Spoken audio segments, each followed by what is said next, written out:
Olá, graça e paz, tudo bem? Eu sou o presbítero Mauro Lúcio e hoje estaremos estudando mais uma lição no projeto Auxílio ao Mestre.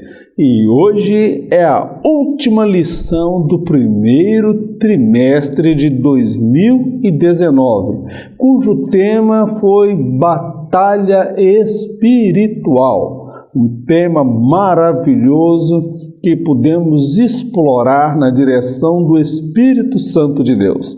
Eu gostaria de contar com o seu apoio, que você nos ajudasse a compartilhar esses vídeos, enviando para os seus contatos, para os seus amigos, para os seus irmãos, os demais professores na escola.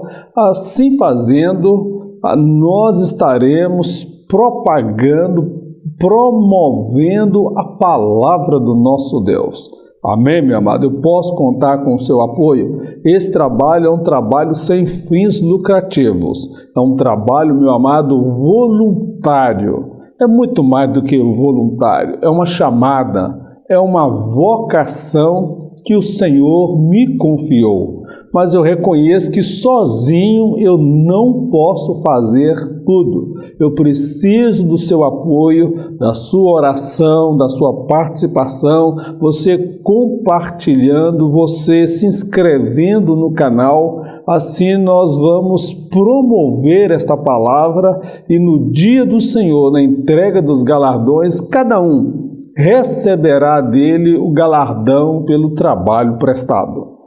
Hoje estaremos estudando a lição de número 13, orando sem cessar. É maravilhoso a escolha desse tema como o último a ser discutido deste trimestre. Orar sem cessar. É importantíssimo o cristão cultivar o hábito de orar. Não é orar somente quando a luta vem, somente quando a dificuldade bate na porta. É preciso ter um depósito de oração. É preciso ter uma bagagem com Deus, como fez Jó. Jó suportou tudo o que suportou porque ele tinha um depósito de oração com Deus. Quando o dia mal veio, a adversidade, Jó tinha estrutura para suportar tudo o que ele suportou e ainda permanecer de pé em relação à sua fé no Deus único e vivo. A oração. Nesse tópico, meu amado, nós vamos falar o que é oração. Muitos preocupam qual é a oração poderosa. Existe a fórmula de descobrir qual é a oração poderosa. A oração de Manassés, a oração de fulano, a oração de Beltrano.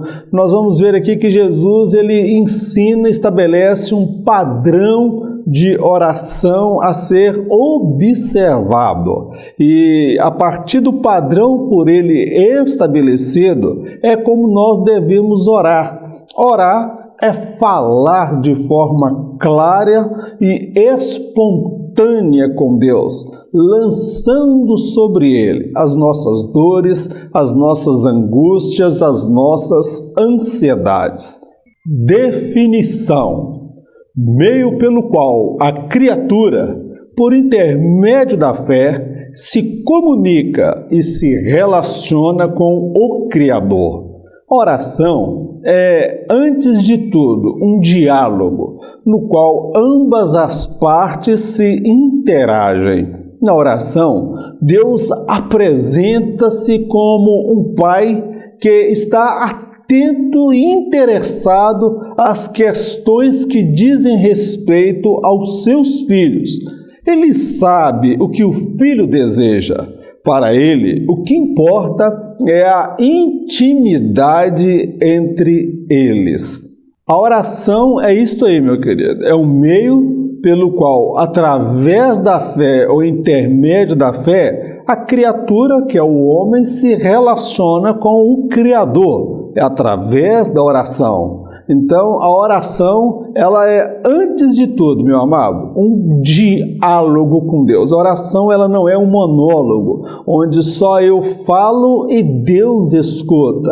A oração segundo o coração de Deus é aquela oração que nós falamos, mas temos que estar preparados para ouvir Deus falar conosco. Então, a oração é semelhante à relação do pai e um filho, porque na oração, Deus, ele se apresenta como um pai, como um filho que quer falar com o pai. O filho chama o pai para conversar, o pai para todas as tarefas. No caso, Deus não vai parar todas as tarefas, porque Ele é onipotente, onisciente, onipresente. Ele está em todos os lugares ao mesmo tempo, mas Ele se volta para ouvir semelhante a um pai, para ouvir o que o filho está falando. E ali o filho vai falar das suas dores, das suas dificuldades, dos seus desejos, das suas necessidades. O filho vai se relacionar com o pai, e eu destaco que nesta relação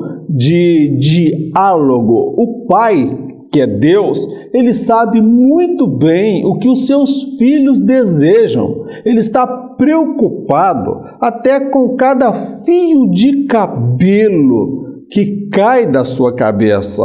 Então, é uma relação de intimidade, é uma relação de comunhão. Muitas vezes, Deus permite a adversidade, a dificuldade, o problema bater a porta, porque são momentos e circunstâncias como estas em que nós nos aproximamos mais do Pai, e Ele vem atento para ouvir o que os seus filhos desejam, embora Ele já saiba de antemão. Por que ele não responde logo antes de eu abrir a minha boca? É porque o importante para Deus é a intimidade. É a intimidade, é o relacionamento, é a comunhão entre o Criador e a criatura, entre o Deus adorado e o adorador. Ele deseja se relacionar com o homem. Amém, meu querido? Ele deseja se relacionar com você, ele deseja se relacionar comigo. E isto é por intermédio da oração. Assim como um pai se compadece de seus filhos, assim o Senhor se compadece daqueles que o temem. Salmo 103, verso 13. Aqui a linguagem é falada como Deus a partir de um pai, e a pessoa que necessita como um filho. Então, como eu já disse, a oração é uma relação, é um diálogo de filho com o pai. Ele deseja atender e ele se compadece. Eu consigo me compadecer do meu filho quando ele deseja falar comigo. O que dirá o nosso Deus? Exemplos bíblicos.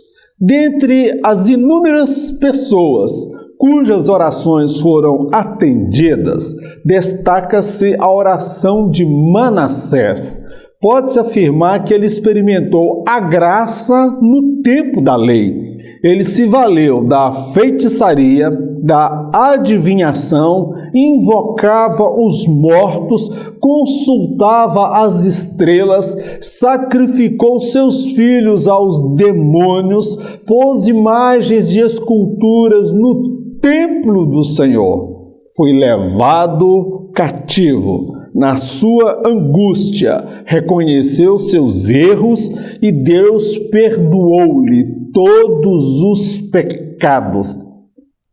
Tem inúmeras orações que nós poderíamos falar. A oração de Abraão, a oração de Isaac, a oração de Jacó, a oração de tantos homens na Bíblia, a oração de Sansão. Mas eu destaco aqui, para mim, um dos que mais me chama a atenção na Bíblia é Manassés.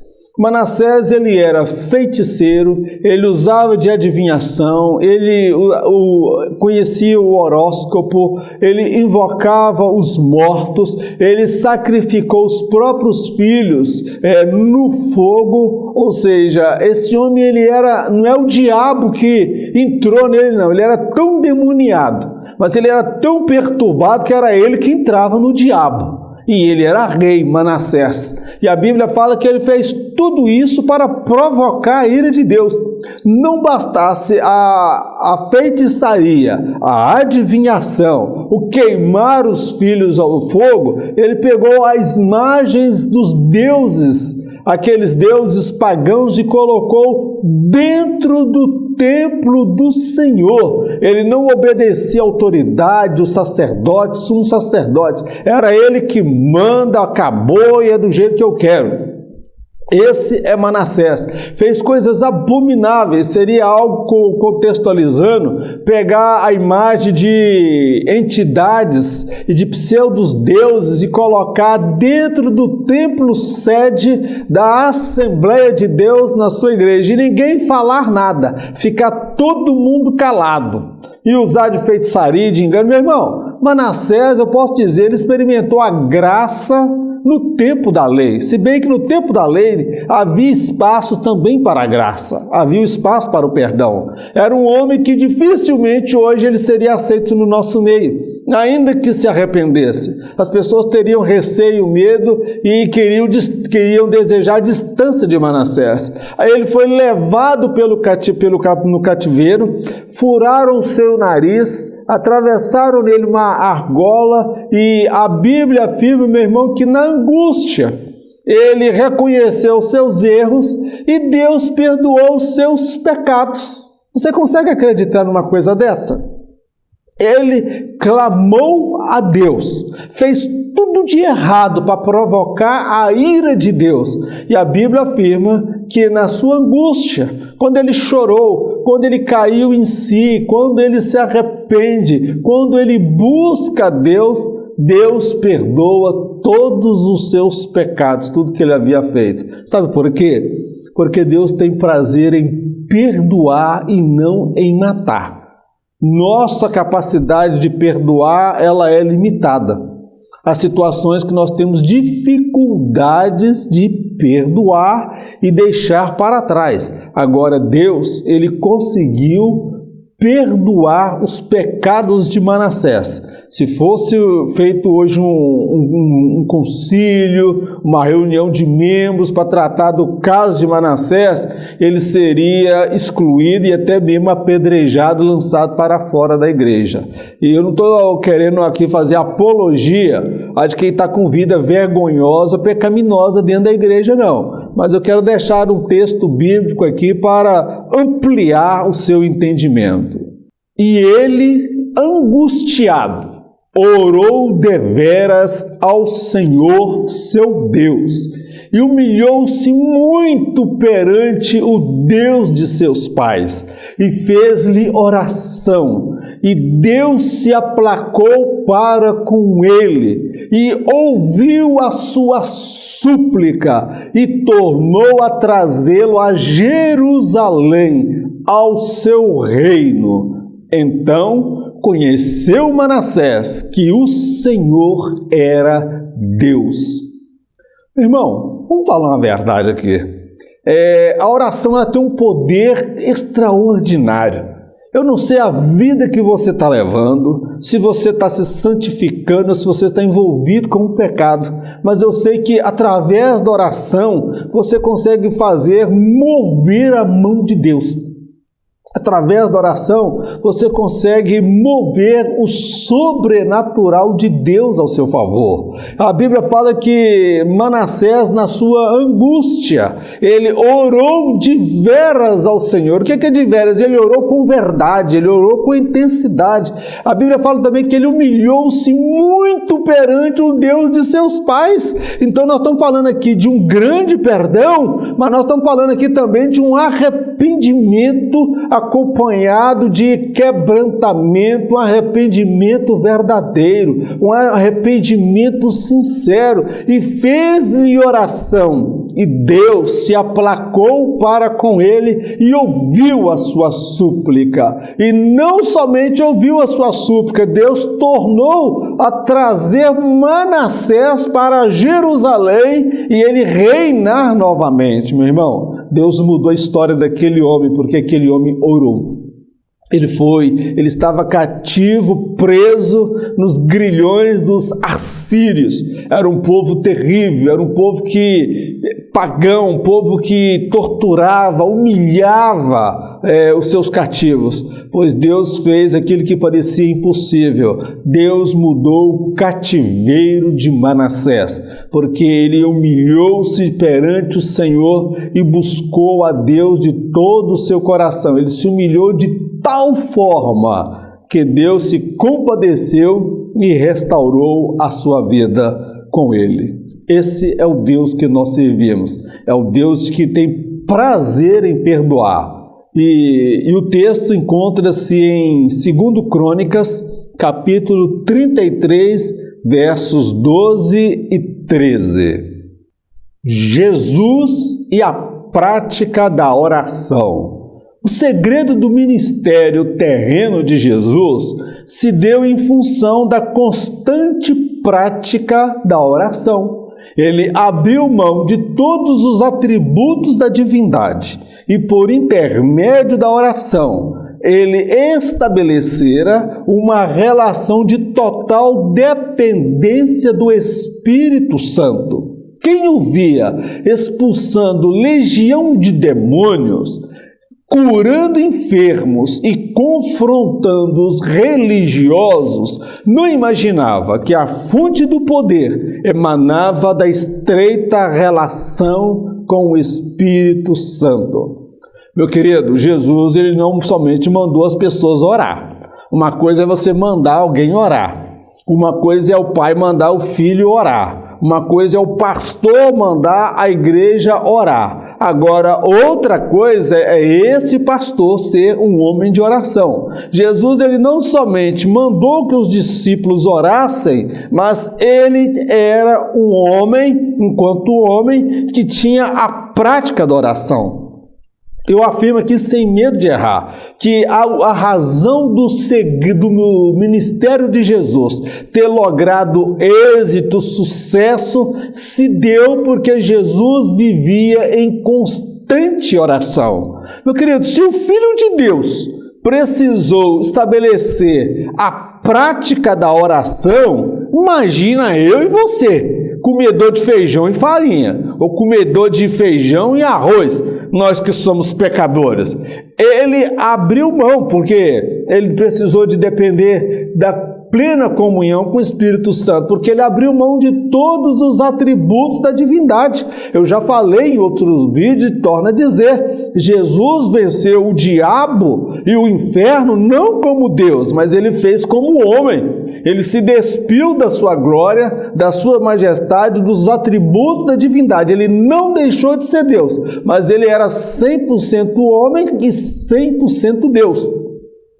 O que Jesus fez? Ele precisou estabelecer uma relação de total dependência do Espírito Santo. É isso que eu e você precisamos para ver o nosso ministério florir, o nosso ministério crescer, o nosso ministério alcançar vidas. Não é, meu amado, patrocinadores necessariamente, isso é importante, não é mantenedores, isso é importante, mas essa não é a essência.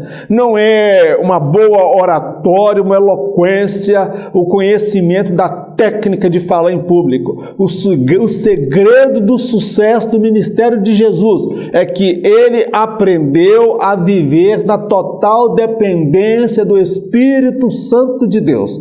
Eu faço aqui uma outra colocação. Quem o via expulsando legião de demônios, curando enfermos e confrontando os religiosos, jamais poderia imaginar que a fonte daquele poder era decorrente da comunhão e na total dependência que Jesus tinha em relação ao Espírito Santo de Deus. Meu querido, o que vai nos fazer vitoriosos no nosso casamento, na criação dos nossos filhos, na nossa vida financeira, na nossa vida espiritual e no nosso ministério, em qualquer área da nossa vida, nas nossas relações interpessoais, que as nossas relações sociais, família, igreja, trabalho, faculdade, nós vivemos na total dependência do Espírito Santo de Deus. E isso, meu irmão, nós precisamos cultivar a prática da oração. Eu quero deixar aqui 2 textos para fundamentar o que eu estou dizendo em relação ao Espírito Santo e a total dependência que Jesus tinha dele. Me acompanhe.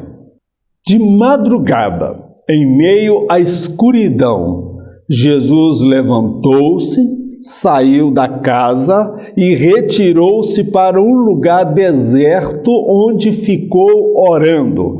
Marcos capítulo 1, verso 35. Enquanto as pessoas estavam dormindo, ainda estava de noite escuro, talvez 3 horas, 4 horas da manhã, Jesus já estava de pé. Ele estava de pé, ele acordava bem cedo e se retirou para orar, para buscar a Deus. Quantas pessoas passam as noites e madrugadas acordadas na balada? Quantas pessoas passam a noite com o telefone na mão, smartphone, vendo o que não deve, colocando diante dos olhos aquilo que é abominável e depois pergunta por que tem uma vida fracassada, por que nada dá certo na sua vida, por que o casamento está indo para o buraco. Mas Jesus, ele tinha a prática da oração. Ele não somente mandou orar, ensinou a orar, mas ele cultivava a prática da oração. Vamos mais um texto para fundamentar o que eu falei no tópico anterior. Mas, se é pelo Espírito de Deus que eu expulso demônios, então, verdadeiramente, é chegado o reino de Deus sobre vós. Mateus capítulo 12, verso 28. Eu disse que Jesus viveu na total dependência do Espírito Santo. E aqui ele mesmo fala, mas se é pelo Espírito de Deus que eu expulso demônios, então verdadeiramente é chegado o reino de Deus sobre vós. Olha aí, Jesus expulsava demônio, curava enfermos, paralíticos, realizava sinais e prodígios.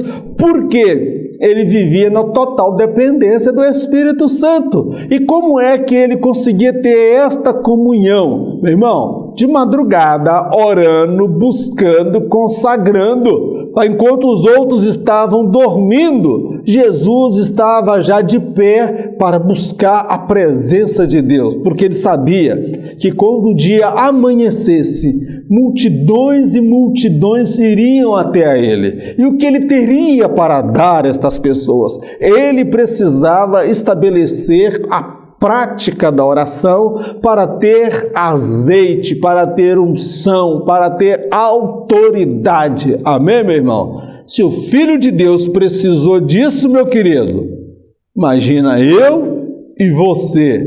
Irmão, nós estamos precisando tirar a ferrugem, acordar pelas madrugadas e buscar a presença de Deus.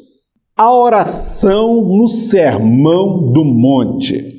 Nós vamos observar que no Sermão do Monte, ou Sermão da Montanha, ou as Bem-aventuranças, Jesus estabelece um padrão de oração. Ele ensina um modelo de oração. Eu não vou me deter a todos os detalhes desta oração, porque com 1 hora não dá para fazer muita coisa. Eu tenho muita dificuldade de passar o que Deus colocou em meu coração dentro desse espaço de 1 hora. Muita coisa fica sem ser dita. Mas quem sabe, um dia, Deus irá nos proporcionar a oportunidade de eu ir até a sua igreja e termos um tempo maior do que 1 hora para poder explanar a palavra de Deus com unção, com autoridade e sabedoria. Eu sonho com este dia, que eu estarei na sua igreja, junto com você, adorando o Deus eterno e maravilhoso. Oração nas praças e nas sinagogas. Aquele que busca os louvores dos homens em função de seus feitos se assemelha a um pavão, cuja plumagem pode até chamar a atenção, porém, os pés sempre serão feios e enrugados. Jesus se deparou com muitos religiosos com a síndrome do pavão, os quais se exibiam diante dos homens. Aos olhos de Deus, estes não eram detentores da espiritualidade que queriam demonstrar e exibir perante os homens. Eu uso aí a imagem de um pavão. Você pode acompanhar aí, um pavão é uma ave realmente bonita. Olha que plumagem maravilhosa, e ele, quando levanta, abre a sua plumagem, ele faz as galinhas ficar como que não fosse nada, se sentir humilhada. Mas diz que uma vez a galinha se sentia humilhada com a beleza do pavão, e o pintinho, o filhote da galinha, disse: mãe, olha o pé do pavão, como o pé dele é tão feio. Era um pé feio e enrugado. Quando o pavão ouviu aquilo, ele murchou as penas todinha para tampar o pé. Meu querido, Jesus, lá na oração que ele ensina, a oração do Pai Nosso, ele fala sobre o tipo de religioso do crente pavão. É aquele que gosta de orar para todo mundo ver. É aquele que gosta, vamos dizer assim, de dar uma rajada de línguas estranhas quando não tem nada de mover do Espírito Santo ali. É aquele que gosta de abrir a sua plumagem, se exibir todo para as pessoas verem como é que eu sou belo, como eu tenho espiritualidade, e todo mundo, nossa, ali tem um homem de Deus que fala em línguas, canta em línguas, fala em mistério, ele faz uma oração maravilhosa. Jesus, na oração dele, ele ensina acerca desse grupo de pessoas que eram louvadas pelos homens, mas elas não tinham aquela aparência de espiritualidade que elas queriam demonstrar. Era a síndrome do pavão. Tem muita gente, eu não vou dizer aí na sua igreja, mas por essas bandas aqui de Minas Gerais, aqui em Governador Valadares, onde eu moro, tem um bocado de pavão no nosso meio, gente. Tem um bocado de gente aí que gosta de aparecer, que gosta de ser visto, de ser louvado pelas pessoas, mas é semelhante àquela lata vazia. Aos olhos de Deus, irmãos, nós somos como um pavão. Temos os pés feios e nós não precisamos ficar exibindo nada para ninguém. A oração entre você e Deus. Amém, meu querido? Oração em secreto. As orações congregacionais ou em grupos têm sim o seu valor. O que não se deve desprezar é a oração em secreto, a qual envolve entrega, intimidade, quebrantamento e disciplina. Na oração em grupo é possível pegar carona na unção do outro, enquanto que na oração em secreto é preciso catar lenha, acender a fogueira e só depois se aquecer aos pés do mestre. Jesus ele fala da oração em secreto.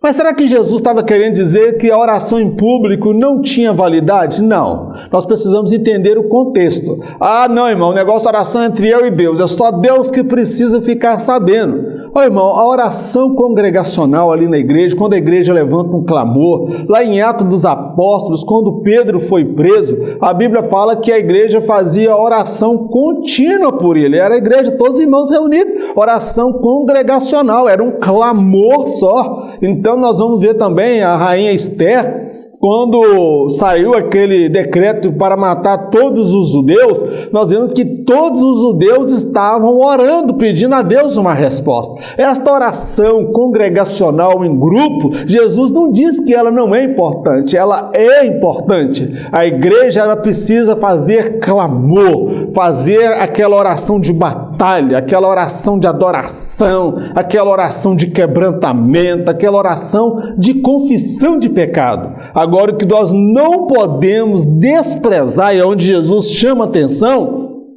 é oração em secreto. É oração entre só você e Deus.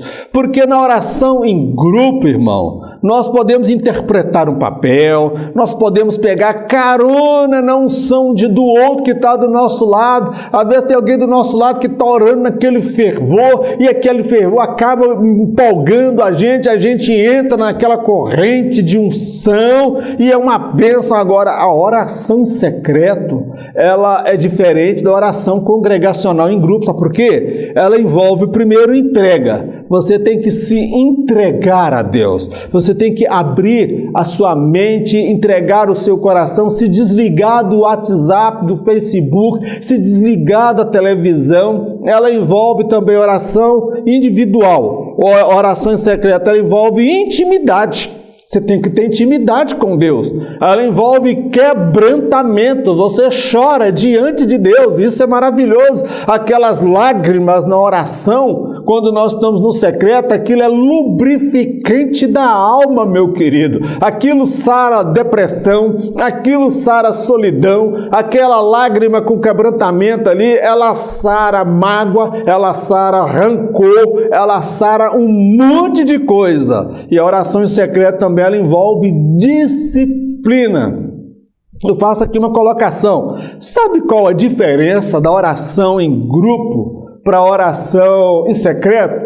Na oração em grupo, todo mundo traz uma brasa, todo mundo traz uma lenha e faz aquela fogueira maravilhosa. E pega fogo na igreja. Glória! Isso é bênção de Deus. Agora, meu irmão, na oração individual, é você e eu que temos que catar a lenha, acender a fogueira, e só depois é que a gente vai se aquecer aos pés do mestre. A oração em secreto, irmão, individual, só você e Deus, ela envolve disciplina. É difícil, porque a mente das vezes é tomada pelo cansaço, a gente fica distraído, a gente custa se entregar, estabelecer aquele quebrantamento. Então é difícil, porque primeiro a gente começa catando lenha, depois a gente vai acender na fogueira. Aí quando a fogueira pega, a glória vem, meu irmão, a gente fica aos pés de Jesus, aí mistura lágrima, choro e até catarro no meio. Tem uns que choram e começa a suar o nariz, e vem a unção e a glória de Deus, e a gente se quebranta diante de Deus. Aí aquele desejo de sair da igreja vai embora, aquele desejo de vingança vai embora, a depressão vai embora, a tristeza vai embora, a solidão vai embora, e nós somos renovados. Oh, aleluia, santo é o nome do Senhor. É muito importante a oração congregacional, mas nós não podemos esquecer da importância da oração individual, a oração em secreto. Só você e Deus. As vãs repetições. A base da oração é a espontaneidade, pois o Senhor não se impressiona com palavras decoradas e repetitivas. Imitar a oração de alguém pode demonstrar falta de maturidade e personalidade.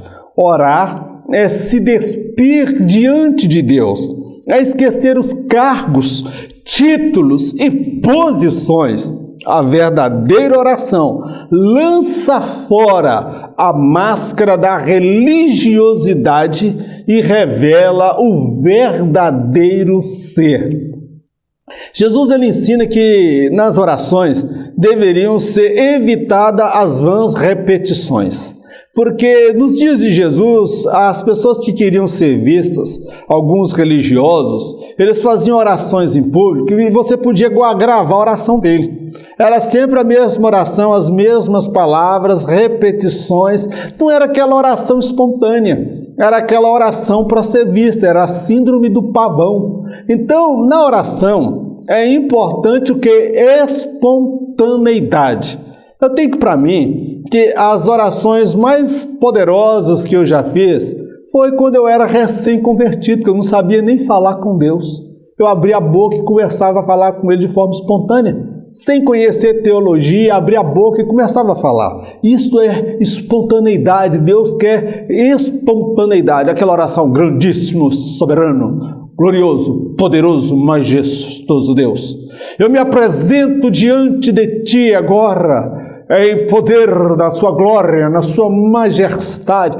Vai dando uma volta toda, irmão. E o que é pior, é oração decorada, porque ele viu alguém na igreja orar daquele jeito.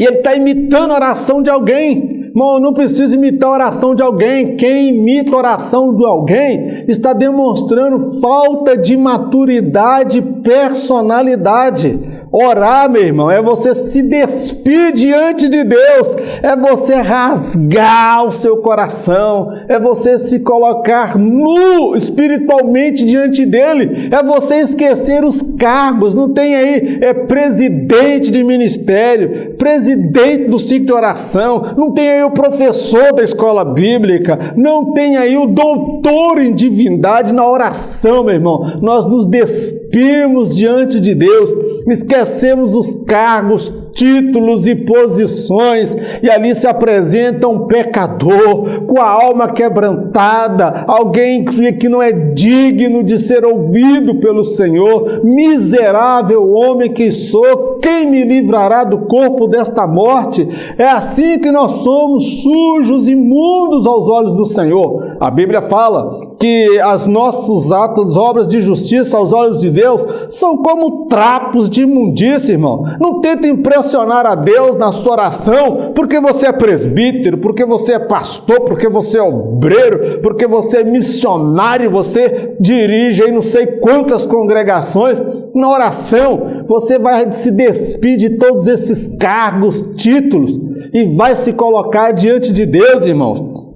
A verdadeira oração, ela lança fora a máscara da religiosidade e revela o verdadeiro ser. Muitas vezes nós oramos como religiosos, mas a oração com quebrantamento, a oração com lágrimas, a oração com súplica, a oração com envolvimento, ela lança fora a máscara da religiosidade. Ali quem está orando não é um assembleiano, não é um presbiteriano, não é um batista, não é um maranata, não é um metodista. Ali quem está orando é um pecador que foi alcançado pela graça, pela bondade, pela misericórdia de Deus. É na oração que se revela o verdadeiro ser. Pai, pequei contra os céus e perante o Senhor, já não sou digno de ser chamado seu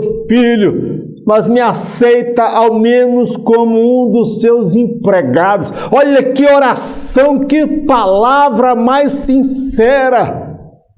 Há orações aí, Pai, graças eu te dou, porque eu não sou como esses miseráveis que pula carnaval. Graças eu te dou, que eu não sou como esses miseráveis que vivem no tráfico, na prostituição. Graças eu te dou. Ô, irmão, isso é oração de hipócrita, isso é oração de fariseu. A oração, meu irmão, ela nos leva a gente despir da nossa religiosidade. O modelo de oração está lá em Isaías capítulo 6. Ai de mim, que vou perecendo, que sou homem de lábios impuros, e habito no meio de um povo de impuros lábios, e os meus olhos viram a glória do Senhor. Quanto mais você se aproxima de Deus, você não vai se achar mais espiritual, a última bolacha do pacote ou a última cereja do bolo, não, meu querido. Quanto mais você se aproxima de Deus, você descobre que você é miserável, que você é pecador, que você é falho, que você não merece a graça dele. Você se sente como um Manassés da vida, miserável, pecador, porque ali na oração verdadeira, em secreto, revela-se o verdadeiro ser, aquilo que somos. E Deus se agrada de orações com palavras espontâneas. Deus, me dê graça, me dê força. Estou atravessando um momento difícil, os meus pés estão vacilando, a fraqueza, a frieza, a tentação está batendo na minha porta. Meu Deus, estou no limite da minha capacidade. Renova minha fé, renova minha força. Aí Deus se agrada desta oração sincera, desta oração verdadeira. É por isso que nós não precisamos imitar a oração de ninguém. Amém, amado? Entendendo o ensino de Jesus. O uso inapropriado de um princípio divino não o anula.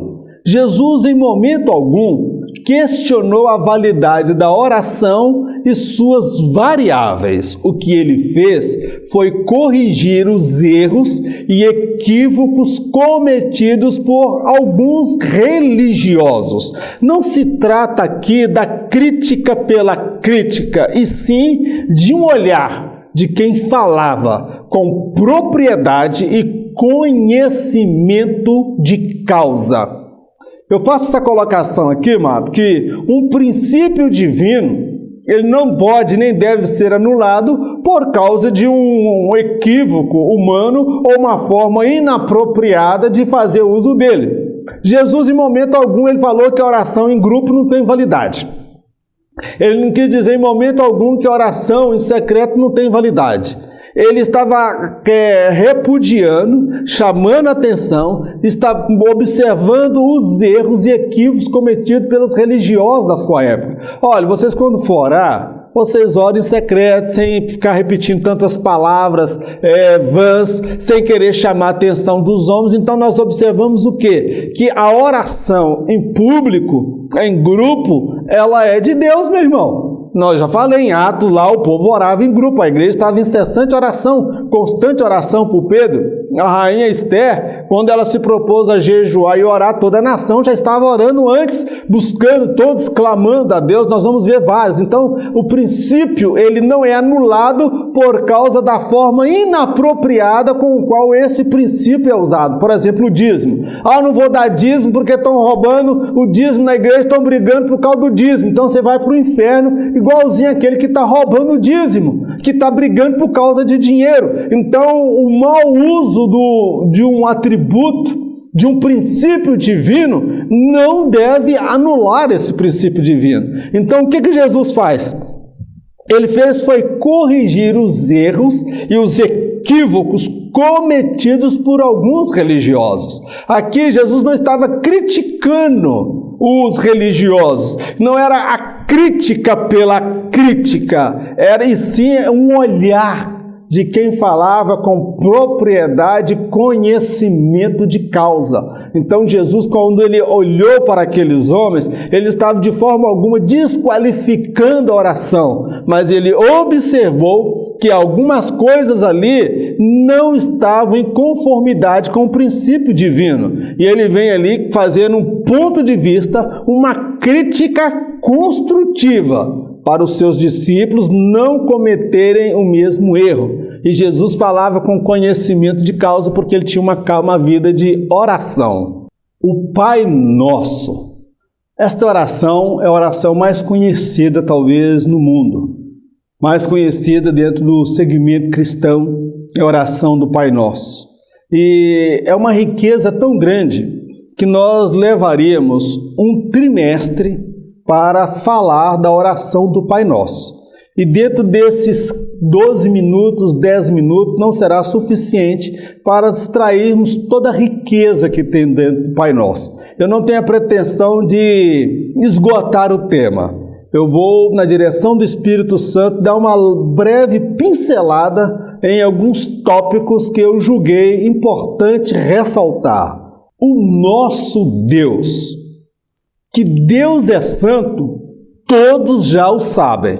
O que muito desconhece é o desejo de Ele ser santificado em nossas vidas, no nosso modo de viver, falar, vestir, pensar e reagir diante da vida. Jesus ensina que Deus é santo e que é responsabilidade de cada um fazê-lo conhecido através do estilo de vida adotado por aqueles que professam o seu nome. Olha o que Jesus faz na oração: santificado seja o teu nome. Vem cá, na oração eu estou santificando o nome de Deus? Não, ele é santo. Agora, o que Jesus está querendo dizer na oração do Pai Nosso santificado seja o teu nome, é que Deus seja santificado através do meu estilo de vida, do meu modo de viver. Aqueles que dizem serem seguidores de Cristo, ou que professam a fé no Deus de Abraão, o Deus de Isaac e o Deus de Jacó, devem santificar o nome do Senhor através do seu modo de viver, de falar, de vestir, de pensar e reagir diante da vida.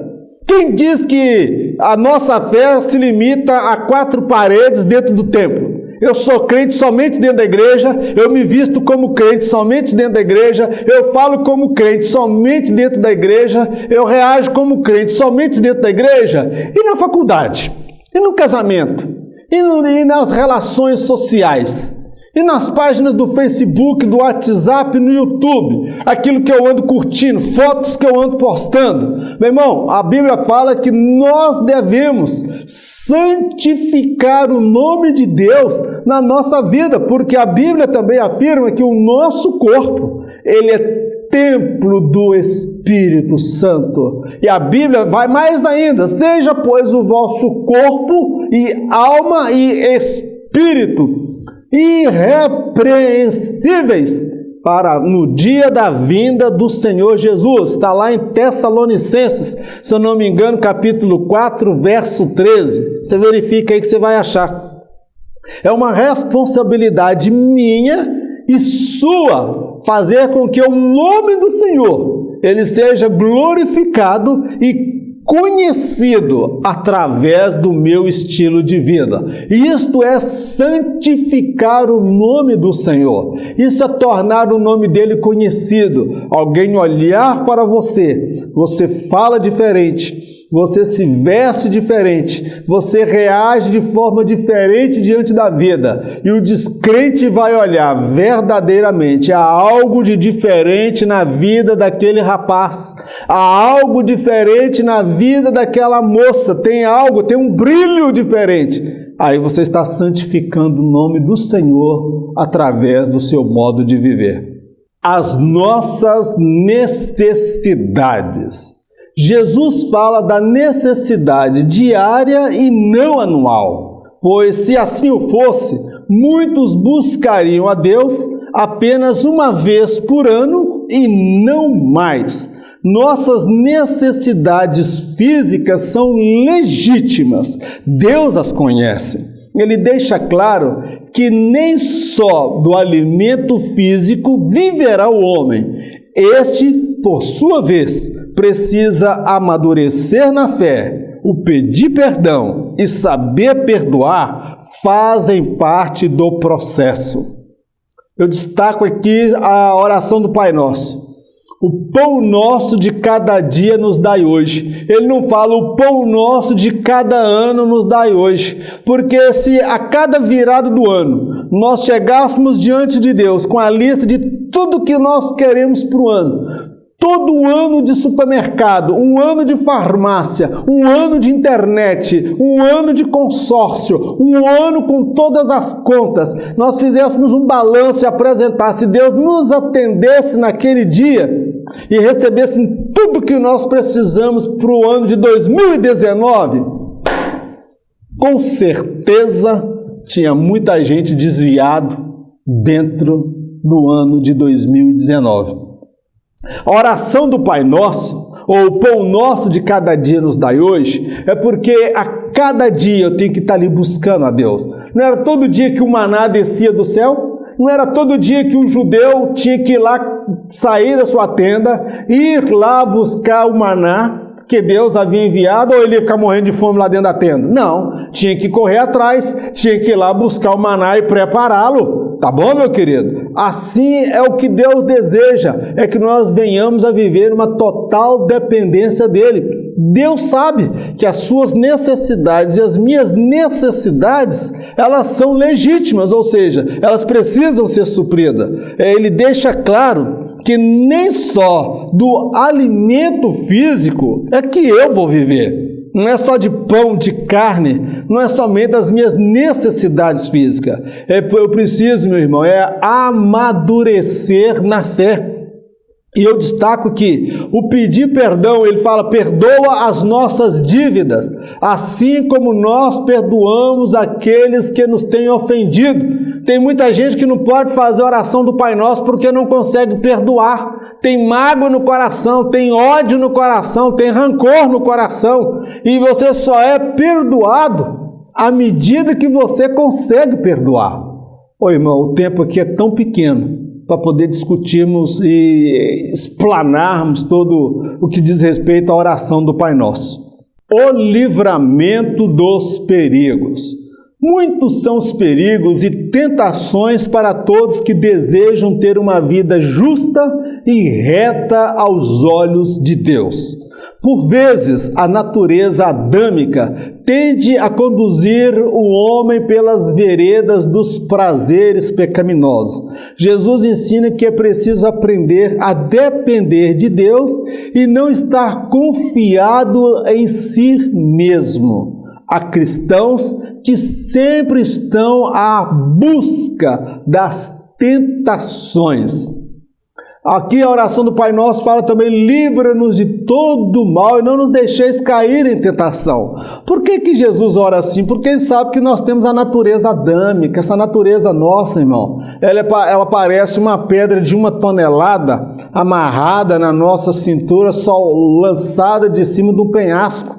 A todo momento nós estamos tentando segurar, agarrar, nos manter de pé e prosseguir. A gente sente muitas vezes aquele peso, aquilo que eu quero fazer eu não faço e aquilo que eu não queria é o que eu acabo fazendo. É uma luta constante entre a carne e o espírito, meu irmão. Então ele fala para que o Senhor nos livre de todo mal e não nos deixar cair em tentação. Ser tentado, irmão, não é pecado. Eu sou tentado. E não é pecado. Agora, o pecado é eu ceder à tentação. José, ele foi tentado. A mulher de Potifar partiu para cima dele por tudo ou nada. E ele não teve medo da mulher de Potifar, tá bom, meu irmão? Ele teve medo, foi dos seus hormônios, da testosterona, os seus impulsos da sexualidade, porque tudo nele funcionava direito, tá, irmão? Tanto é que ele teve filhos, 2 filhos depois, tá bom, meu irmão? Então ele travou uma luta e quando ele viu que não podia mais resistir, perna para quem te quer, meu irmão, foge, mas foge com a unção de Deus, não encara não. Então Jesus ensina que é preciso aprender a depender de Deus e não estar confiado em si mesmo. Eu estou de pé aqui, meu irmão, é pela graça e misericórdia de Deus.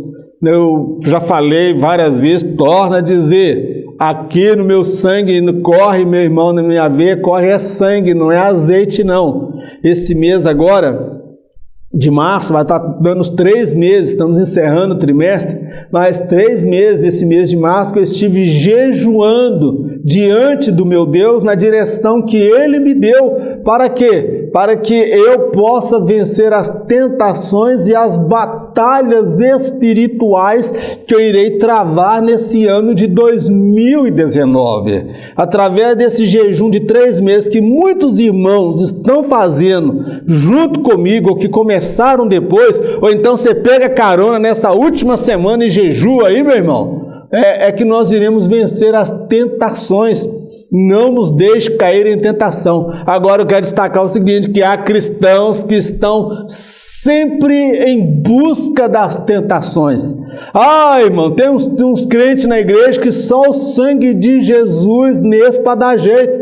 O diabo não precisa nem armar laço para eles não, é eles que procuram os laços, meu irmão. Não é o diabo que tenta eles não, é eles que tentam o diabo. Ô irmão, sai da carne, entra no espírito, pelo amor de Deus. Daqui a pouco essa trombeta tá suando, tu tá ficando para trás, rapaz. Vigia, irmã.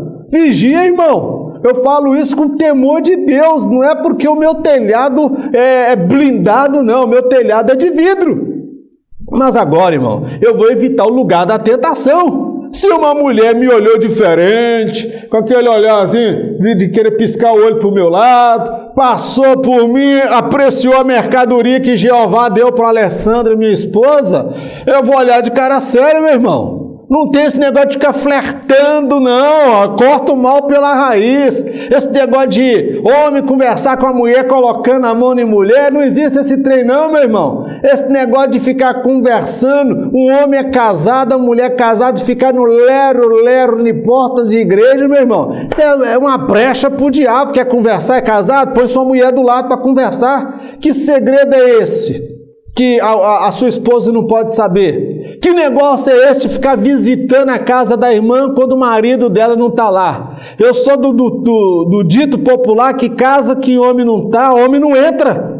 Então a gente tem que vigiar, irmão, porque isso aqui está sujeito à queda, irmão. Muitos já naufragaram na fé. Hoje estão desviados, caídos, porque não vigiaram. Então, minha irmã, a oração do Pai Nosso, ela fala do livramento dos perigos. Agora, só pode pedir o livramento aquele que quer ficar o quê, irmão? De pé. Agora, aquele que tem a natureza do porco, ele vai querer chiqueiro.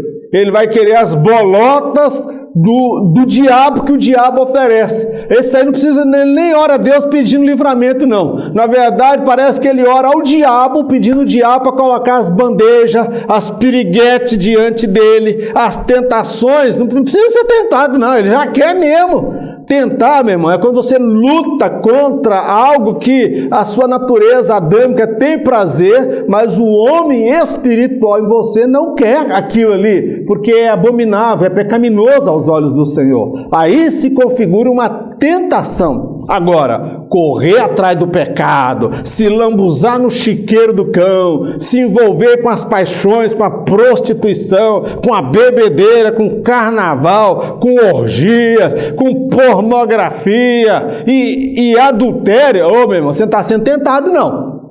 Você está facilitando o trabalho do diabo, que é de te levar para o lago de fogo eterno, preparado para ele e todos os seus anjos. Mas eu glorifico a Deus, que ainda há irmãos que lutam contra esta natureza adâmica, que tenta nos distanciar de Deus. Mas nós pedimos a Deus, Senhor, livra-nos de todo mal e não nos deixe cair em tentação, porque nós não queremos pecar contra o Senhor. Escondi a Tua palavra no meu coração para não pecar contra Ti. Vamos orar. Eterno Deus e Pai, nós te agradecemos por esse trimestre de ensinamento, de aprendizado. Nesse período nós aprendemos muito e que não fique somente no campo da teoria, mas que fique no campo da prática. Meu Deus, ensina-nos a santificar as nossas vidas, viver uma vida de vigilância, orar sem cessar, não é orar somente quando a luta, a tentação bate na porta, mas cultivar a prática da oração, nos despirmos diante do Senhor e revelar o verdadeiro ser que nós somos, seres falhos, pecadores, imperfeitos. Perdoa os nossos pecados, santifica nossas vidas e prepara-nos, ó Pai, para o dia do arrebatamento, em que nos encontraremos com o Senhor por sobre as nuvens.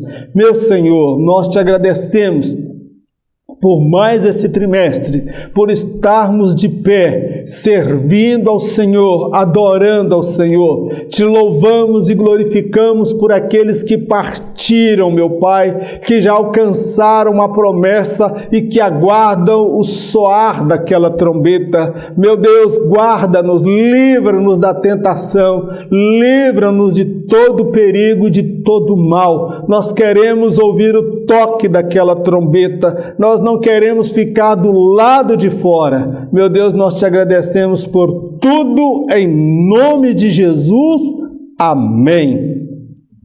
Que o grande amor de Deus, Que a graça do nosso Senhor e Salvador Jesus Cristo, as doces consolações do Espírito Santo de Deus, seja sobre todo o povo de Deus, não somente hoje, mas para todo sempre, em nome de Jesus.